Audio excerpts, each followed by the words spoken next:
Hello, everyone. Welcome back to Rob's Car World. News, satire, and car finds.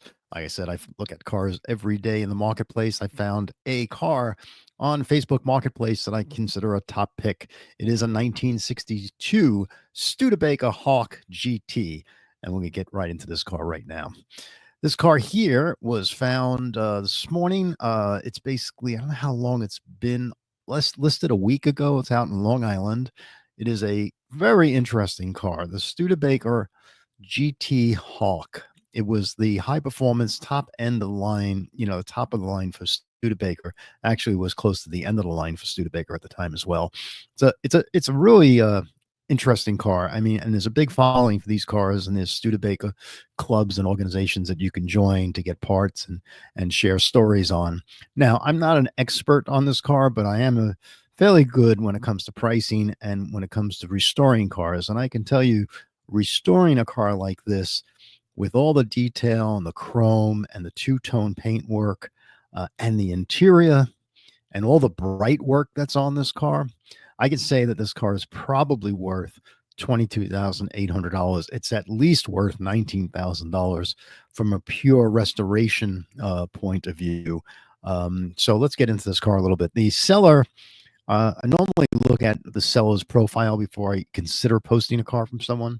So the seller's profile, he's from Long Island, and Vlad is very responsive. He's been out there since 2008. So I'm thinking he's a legitimate seller. He may be a wholesaler. He may be a consignment dealer. This may be his own car. The copy of the ad reads to be somebody that's a marketing person, somebody that markets car, and it's geared more for presentation. Not doesn't sound like I'm the owner and I did this and I feel really comfortable with the car and I can recommend it. Um, so the person's selling and he's pitching this car to sell, which is cool. I mean, I get it. I actually think the ad is very well done. So a lot of photographs and a nice description about why he thinks this car is so special. So getting into the description, he says the car. Oh yeah, they always say that. Don't ask if the car is still available. I'm not going to reply to you. There's a default every time you hit a message on Facebook Marketplace. The first default is it still available? Now the sellers can change that, but they never do. So it's just one of those quirky Facebook Marketplace things you have to deal with. The seller says the car is a true gem. Using the word gem. It's good. All right, good. Boasting a striking bronze and gold exterior. So there's your bronze color on the hood and on the bonnet, as you would say, and in the roof, and this beautiful gold color. It's a two-tone paintwork. The car is really beautiful. It's powered by a 289 V8 engine with a 4-barrel carburetor. It's got a manual transmission. It must be a 3-speed on the tree, which was common back in the 50s and the early 60s and such. Probably the 4-speed manual transmission was available as a console, but the car appears to be nicely equipped. So I'm not turned off by the 3-speed on the tree. I think it actually adds a little class to the car when people get in it. But the GT Hawk was a top of the line for Studebaker, as I had said, and it's a really classy type car. And we get to the photos, I'll show you that the car has a lot of T-bird in it. And of course, at the time, that's what they were trying to go after. Now, Ford Motor Company had more dealers. Ford Motor Company had more cash, had more money. And Studebaker by this time was really having financial problems. But for them to build a car like this, it's kind of special. One of the things I like to point out is that when you look at that front grille work on this car, Studebaker was the importer for Mercedes-Benz back then. And if you look at that grill, my goodness, even the actual mesh is very similar to a Mercedes-Benz. So they were going after that look, which I give them a lot of credit, and it's pretty cool. So let's look at this car. Let's look at the photographs and just have some fun. Beautiful lines, look at that drop-down hood, how beautiful the chrome work is, all the bright work running through it. I even love the surround of the front windshield. It almost looks like a convertible type windshield that just fills that whole windshield up with chrome. So nice. The side of this car it chisels out. It almost reminds you of a Lincoln, some type of Lincoln Mark III, but that was later on. But it has that very solid look and a nice sweep coming down. And you'll notice it doesn't have fins. In 1962, fins were big. That line was going the other way. But the tail section of this car was all new for 62, as well as the front was extended as well. So this was a really nice execution. Look at that rear end of this car. How beautiful. Well, that bright work back there. So again, to restore a car like this with all its curves and all its chrome work, you couldn't do it for $22,500, not today. So I'm hoping that the car looks in person as well as it looks in the photos. And based on the seller's reviews, he might be a very legitimate, very honest seller and a very honest car here. So I think we found something really nice. If you like this car, I mean, if you don't like this car, you're not going to be turned on to it. But I like it because, everybody goes to auto shows with GTOs and Chevelles, and you pull up with this. Yeah, I agree with his copy. It's a head turner. It is a head turner. Engine bay looks really nice. Maybe an older restoration. That's what I get from here. You can see the wiring was spray painted. The engine might have been taken out of the car though, but some of the wiring here has got overspray. So I'm hoping that the outside of the car's paintwork is deep and has a nice deep finish to it and is nicely done. There's a possibility that the car has body plastic on it. There's a possibility there's previous rust on the car. So you got to dive into this as you would any collector car from this vintage. But yeah, nicely laid out. Look how beautiful this layout is in the engine bay. There's no air conditioning, so it's not a high luxury car, but the dashboard's beautiful. Look at that, beautiful gauge work. Even the striker here, where the door is, where the hinges are, very nice. There's your two pedals. There's your transmission stick. 3-speed on tree. Kind of interesting. I love the RPM gauge at the right hand side and the speedometer here in the center. Yeah, really pretty. Look at that grill work. How beautiful it is. Boy, does that insignia almost look like Mercedes-Benz, huh, folks? Oh boy. But the car has a 2025 sticker on its windshield on its registration, so it looks like the car was registered recently.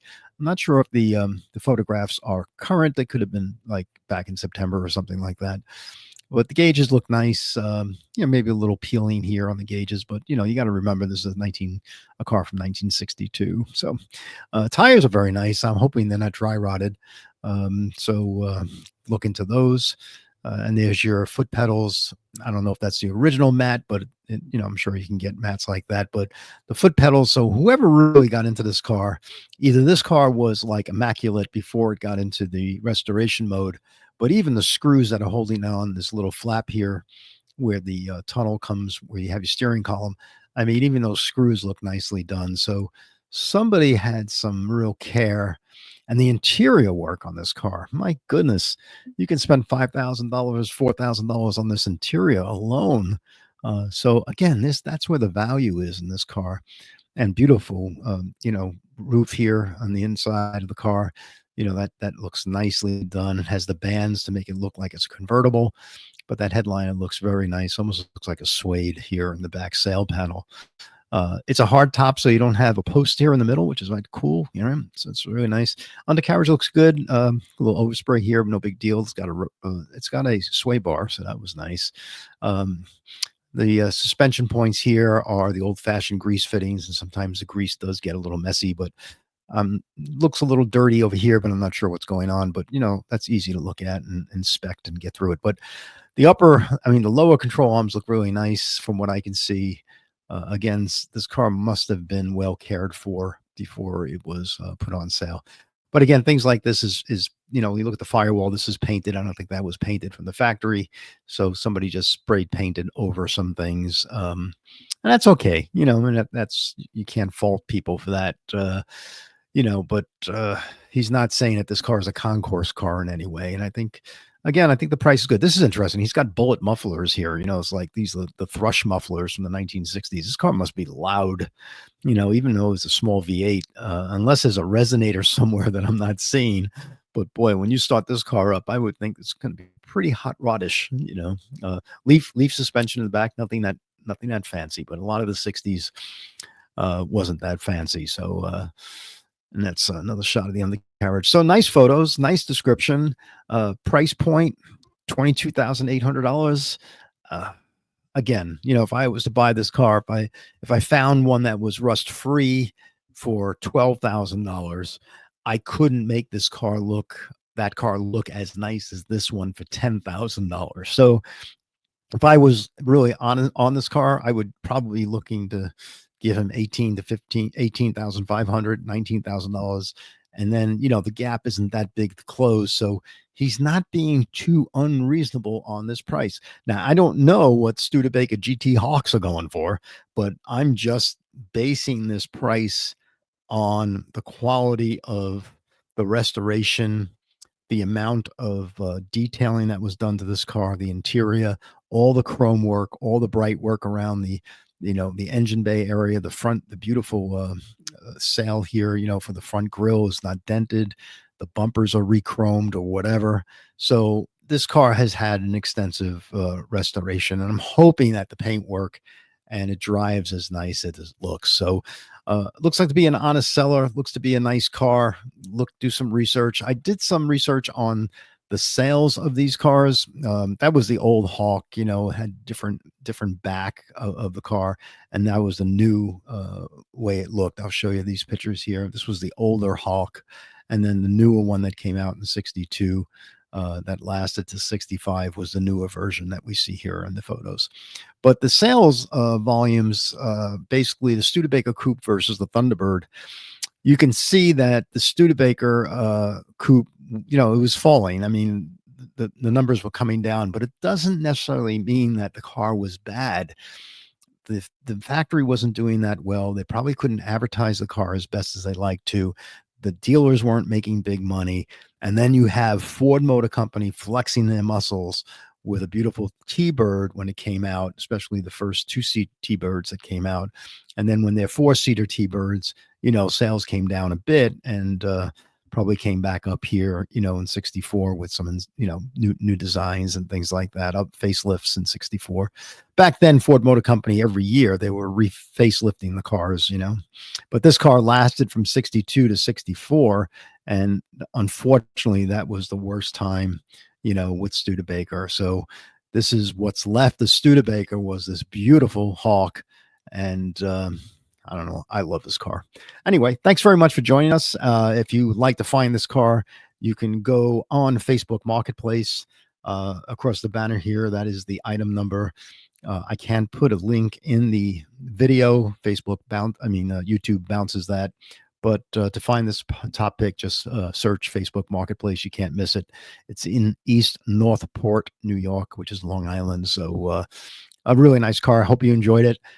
Share this with friends that love cars. If you like this channel, please give a like and please subscribe as well. We're looking to get more subscribers so we can do a live Q&A and talk about cars in a live format. Thanks very much. We'll see you again real soon, and have yourself a happy Thanksgiving weekend. Take care. Thank you.